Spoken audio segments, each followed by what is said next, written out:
Hello, this is Valerian Magatsu, and this is part 2 of Learning Psychology. Research methods are a very important aspect of psychology. First will be the descriptive research, which would be kind of like a survey or a poll. It kind of just sums up the basis of whatever information that's presented, but is less conclusive. Experimental research can predict, it measures for changes and circumstances and has variables and a hypothesis. It's much more reliable and is essentially real science. It can tell you why variables change. The types of experimental methods fall into four main ones that are used in psychology: the group design, the single subject design, the ABAB, or reversal. They're essentially the same name. You could use them separately or together. And the multiple baseline. The research methods in general. Okay, so let's sum them up. Descriptive research provides only the description of behavior. Experimental research provides an explanation for the behavior in depth. The goal of an experiment is to establish if a certain factor or variable causes a change in behavior.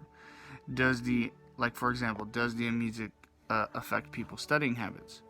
But to do that, we must manipulate an independent variable. Independent variable could be music length, music type, music sound, like in terms of volume. So independent variable would be what we manipulate. Independent variable would be what we measure.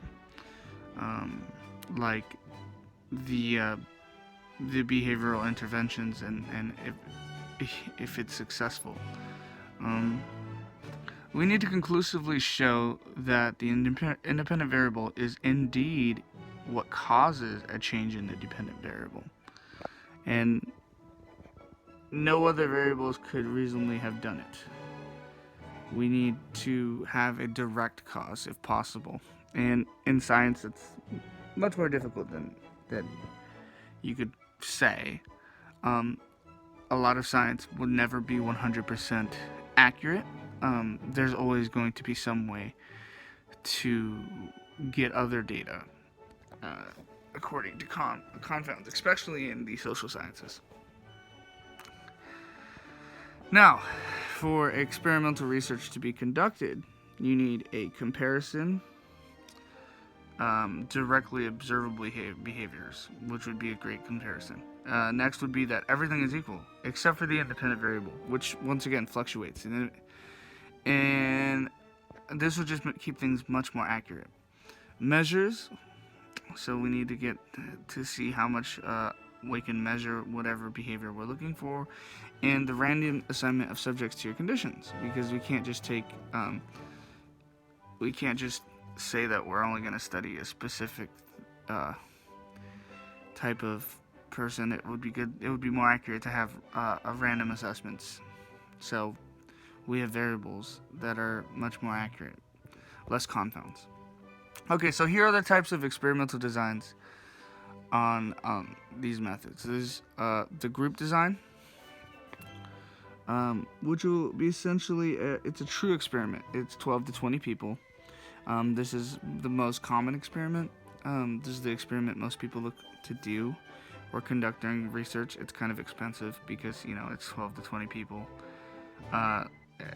commonly, but you would usually want about 50 plus more people for an amazing, groundbreaking.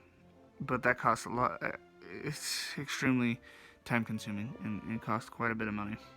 Or there's the single subject design, which is, it's easier for people that have specific conditions such as brain tumors, or people that need a behavioral intervention that's rare.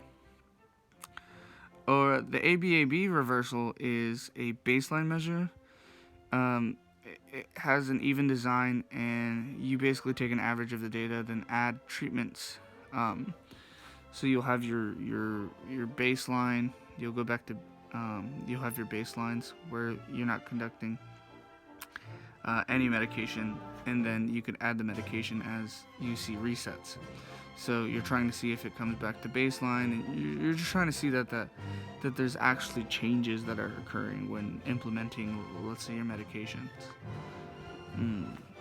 Okay. And then multiple baseline would be taking multiple people and implementing a medication at different times or under different conditions. Basically, successful points in time for 2 or more persons in settings or behaviors for the multiple baseline. And ABAB/reversal would be getting a repeated alterations between baseline and treatment. We're looking for big changes here. And then the group design is pretty self-explanatory. You have a lot of people at once, 1 or more variables across subjects. The next portion of our videos will be innate behaviors. Thank you.